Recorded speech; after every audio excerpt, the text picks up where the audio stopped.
Galangin mo ang templo ng Diyos. Ako po si Father Fiel Pareha at ito po ang ating segment, ang Daily Devotion, na kung saan tayo po ay magdarasal, magbabasa at magninilay kasama ng salita ng Diyos sa buong taon. Manalangin tayo. Sa ngalan ng Ama, ng Anak at ng Espiritu Santo. Amen. Halina, banal na Espiritu, liwanagan mo ang aming puso at isip, nang maunawaan at may sa buhay namin ang iyong salita. Amen. Our Bible passage for today is from the Gospel of St. Luke chapter 19 verses 45 to 48, and I read it for you. Then he entered the temple and began to drive out those who were selling things there. And he said, "It is written, my house shall be a house of prayer, but you have made it a den of robbers." Every day he was teaching in the temple. The chief priests, the scribes, and the leaders of the people kept looking for a way to kill him, but they did not find anything they could do, for all the people were spellbound by what they heard. Madalas po kapag binabanggit natin ang salitang templo, ang agad na pumapasok sa ating pag-iisip ay ang pisikal na struktura ng simbahan. Tahanan ng Diyos, templo ng Diyos. Ito ay may pundasyon. Ito ay may altar. Ito ay may mga upuan. Ito ay may ambo. Templo ng Diyos. Pero pinaalalahanan din tayo ni San Pablo na tayo ang templo ng Diyos.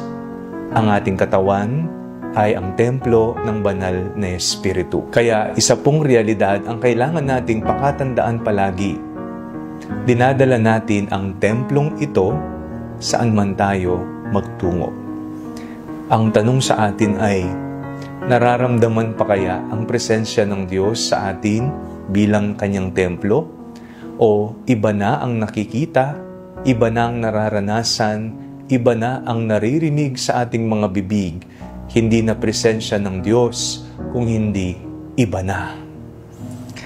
Isa pong malaking hamon sa atin na palaging alalahanin na tayo templo ng Diyos. At samantayong magtungo, sino man ang ating makaharap, dala-dala natin ang kabanalan at dignidad nito. Huwag sana nating kaligtaan ang katotohanan ito. Kaya nga sa ating binasang Ebanghelyo, galit na galit ang Panginoong Hesus sapagkat ginagawa nating palengke ang templo ng Diyos na dala-dala natin. Maging halimbawa nawa at paalala ang ating Panginoon sa pagbibigay pagmamahal at paggalang sa templo ng Diyos, hindi lamang sa pisikal na istruktura, maging sa ating mga katawan. Manalangin tayo. Panginoong Hesus, turuan niyo po kami palagi na bigyan galang ang templo ng banal na Espiritu na aming daladala saan man kami nagtutungo. Amen. Sa ngalan ng Ama, ng Anak at ng Espiritu Santo. Amen. Huwag po ninyong kalimutang i-like ang video ito, mag-comment po kayo and share it with your family and friends. Ang Panalangin Bago Matulog ay may sariling Facebook page na po.